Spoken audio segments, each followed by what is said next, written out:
आज आपण आंब्याच्या रसापासून धोंडस बनवणार आहोत। धोंडस हे दोन पद्धतीने बनवलं जातं, एक वाफवून आणि एक भाजून।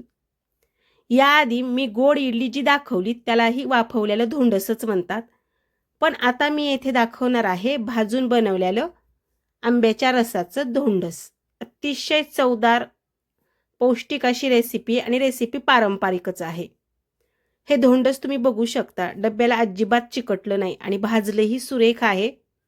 रंग सुंदर आलाय आणि चवीलाही अप्रतिम असं झालेलं आहे। रेसिपी सुरुवातीपासून शेवटपर्यंत बघा, कशी वाटली कशी झाली ते मला कमेंट करून सांगा। लाईक शेअर सबस्क्राईब करा, बेल आयकॉनला क्लिक करा। जाळी सुरेख पडली आहे, दिसायलाही खूप सुंदर असं हे धोंडस दिसतंय। चला तर मग रेसिपी बघूयात।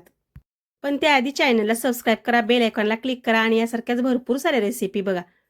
रेसिपी फक्त बघू नका, तर त्या घरी करून बघा, कशा वाटल्या कशा झाल्या ते कमेंट करून सांगा। त्याचसोबत रेसिपी तुमच्या मित्रमैत्रिणींना शेअर करा। रेसिपीचं साहित्य डिस्क्रिप्शन बॉक्समध्ये दिलेलंच आहे, तेही बघायचे। हे जे धोंडस आहे ते अगदी एकसारख्या रंगावरती अगदी व्यवस्थित असं भाजले, बुडाला चिकटलं नाहीये किंवा जळालेलं नाहीये। या पद्धतीने बनवलेलं धोंडस अगदी स्पॉन्जी होतं। यासाठी आपल्याला लागणार आहे एक मोठा ग्लास भरून साधा तांदूळ, जो आपण 2-3 वेळा पाण्याने धुवून 4 तासासाठी भिजत घातला होता।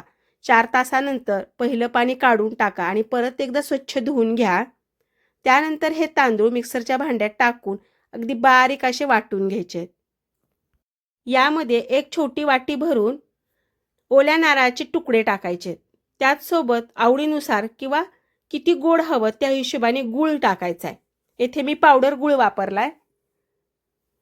त्यानंतर याच्यामध्ये वेलची पावडर टाकायची आणि परत एकदा मिक्सरला लावून एकजीव असं बारीक करून घ्यायचे। नारळाचे तुकडे शिल्लक राहणार नाही त्याची काळजी घ्या। हे एका भांड्यामध्ये काढून घेऊयात आणि याच्यामध्ये आपल्याला टाकायचा आहे आंब्याचा रस। येथे मी केशर आंबा वापरलाय।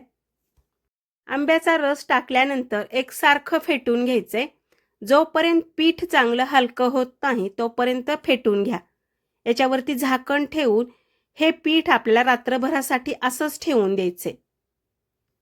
दुसऱ्या दिवशी सकाळी आपण झाकण काढून बघूयात, पीठ मस्त फुलले।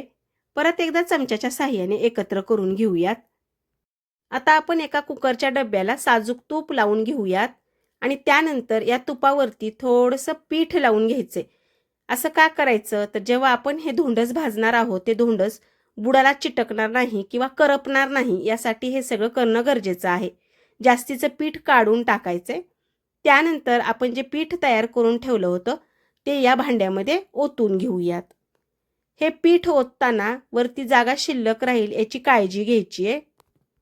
हे सगळं होईपर्यंत मी गॅसवरती जाड बुडाची कढई गरम करायला ठेवली होती। त्या कढईमध्ये एक स्टँड ठेवलं आणि झाकण ठेवून प्रीहीट करून घेतलं। चांगलं 10 मिनिटं प्रीहीट करून घ्यायचे।